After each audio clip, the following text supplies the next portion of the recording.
So the first thing I'd like to talk about is the spirit of my hike.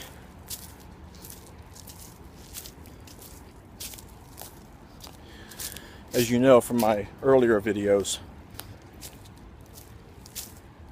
I have purpose for my hike, but I also am coming out for the experience. The duration, I haven't really set. I'm probably somewhere between 125 and 140 days. But I'm completely flexible on that.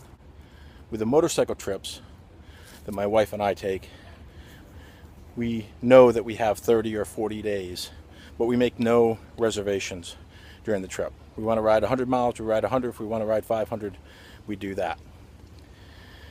And that's been incredibly enjoyable. So I sort of want to replicate that.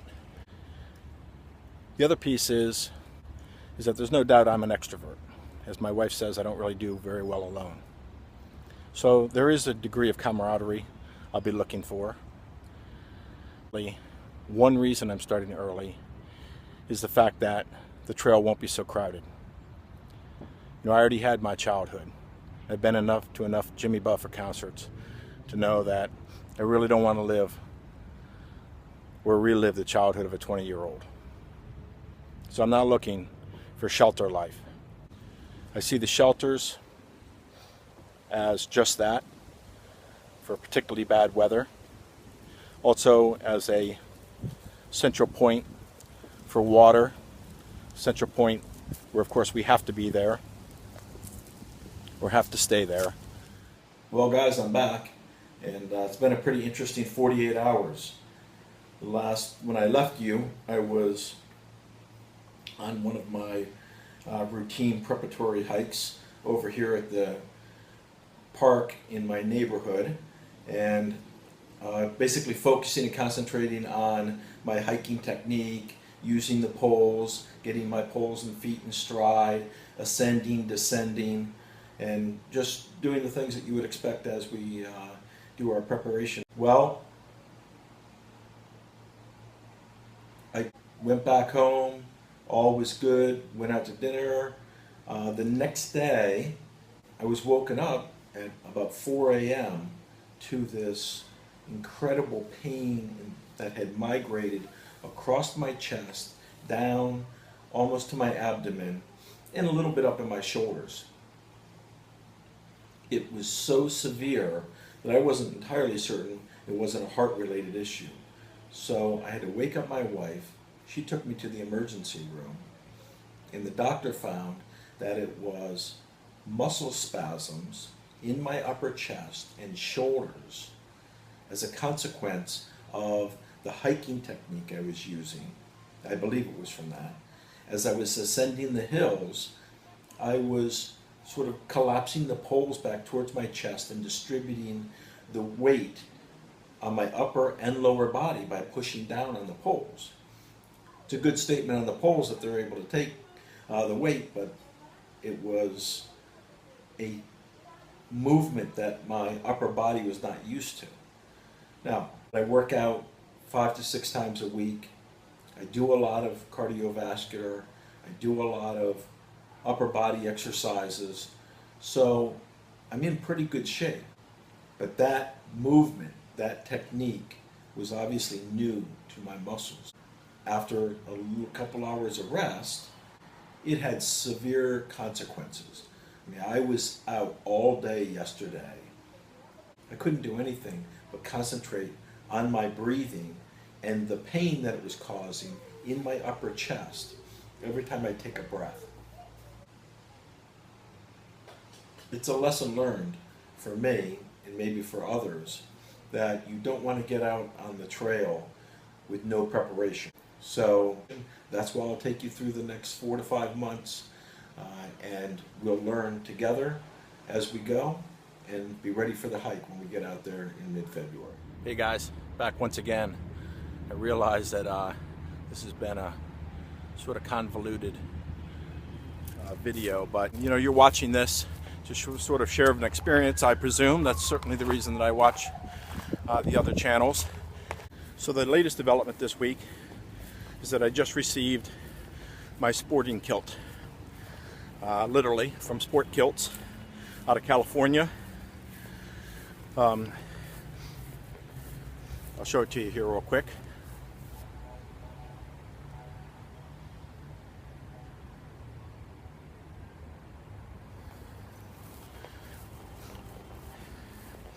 It's been an interesting story. So I thought I'd order one, like all the other gear, give it a shot. I'll tell you about it in a minute, but the interesting thing was, my wife at first was like, why are you doing that?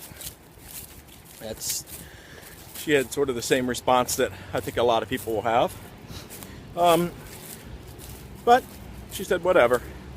But then when I went to put it on today, and to wear it, to try it out, she said, are you really going to try that out in Istanbul? And I said, sure, why not? She said, this is just not sort of, they're probably not going to respond the same way that they would, up on the Appalachian Trail. I said, well, we'll see. So I get out on the road and on the sidewalk. I was obviously on the sidewalk and out on the road and hiking over here to the park, and it's drawing a lot of attention. I mean, every bus stop was just sort of, everybody stopped and just stared. But the thing was is that as I was walking along, I noticed this guy he's probably doing 20 miles an hour or so, a little bit slower than traffic, and he was driving and was just staring. And as he passed me, literally just past me, he hit the curb on the sidewalk that I was on. He was so engrossed in watching this oddity that he literally risked his own life, and less importantly to him, my life, simply to gawk. Then I had a funny story. I was in the park and two ladies were coming down the path the opposite direction, but when they passed me, the one said to the other, do you think he's homosexual? And I laughed. So anyway, sort of a funny story about how just a piece of clothing can influence your experience. Anyway, getting back to, I just came up the hill, by the way, that I believe led to some of the problems that I had with my upper chest that I had brought up with you earlier in the week. It's a really steep grade. I went up and down it a lot of times. When was that? Last Saturday. And in order to, again, practice the technique, ascending, descending, using the poles, they're new to me.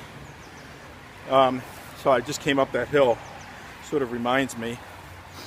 So today I've been really, again, focusing on my technique, altering it, adjusting it. Unfortunately, on Saturday, I had no pain, so I didn't know until Sunday evening, actually, that I, had done something to hurt myself, or certainly stressed the muscles in a way that they hadn't been previously. And so I hopefully am doing the right thing today. I'm using less pressure on the poles. I'm sort of, to be honest with you, I'll go into the poles separately. I don't want to dump all this gear at once, but what I'm working with right now are Cascade Mountain carbon poles. I almost bought some Leckies, but I found the problem with the Leckies was that I wanted a cork grip, and the grip was really narrow, and I think as any of the gentlemen will attest that when you reach down and grab your pole, you want to be able to feel something there. So with the Leckies, it was sort of uninspiring. I think they're a really good quality pole, if these Cascade Mountains don't serve me well, I'll look at those, and of course the Black Diamonds. It's kind of stupid, I know, to potentially buy 2 sets of poles when you can just buy sort of the theoretically top of the line the first time. Sometimes I'm guilty of that. But anyway, on Saturday, what I was doing was I was putting a lot of extra weight onto the poles, seeing if I could get the locking mechanisms to fail, or maybe even the poles to fail. So I was sort of willfully stressing them with my full body weight in order to see what how durable they were. They came out great. I really cannot complain. I'm very happy with the way they performed. It's the only other follow-up that I'll give you is on the trekking shoes. I've been just going crazy, mad, looking to figure out what to go with. I mean, the Ultras that seem to be so popular, the thing I worry about them is very shallow lugs. I think they're grippy, and that's great, but they look like they're very shallow lugs, and so I'm worried about that. Now I see Dixie and others doing well even in the snow. I do have I got the micro spikes, so I will be putting something when it's icy, and potentially snowpack. But I did look at the Ultras. I've also looked at the Salomons, a couple different pair. Sorry, I can't remember the models right now. They look good. Potentially a little heavy, I think, is what my concern was with them. But again, so many people are using them that I'm sort of favoring towards those now. The Brooks Cascadia had the same issue as the Ultras. So I guess probably I'm weighing towards the Salomons right now.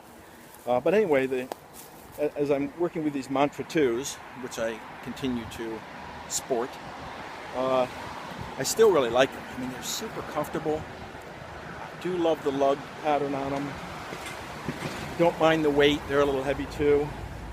The toe box is a little narrow. So I do, on a couple of occasions, have had a little bit of rubbing on my little toe. And, you know, again, while I have a very favorable impression of a narrow box in most circumstances, you know, when I'm banging sort of my most precious body parts against a hard surface for 10 to 12 hours a day, I'm sort of inclined to maybe give them a little bit more room. But I am still testing them and going through it. The big issue is, again, just how slippery they are. I haven't had a problem today, which is good. If I were to resolve that issue, in other words, if more miles for some reason does resolve that issue, I would actually probably stay with these.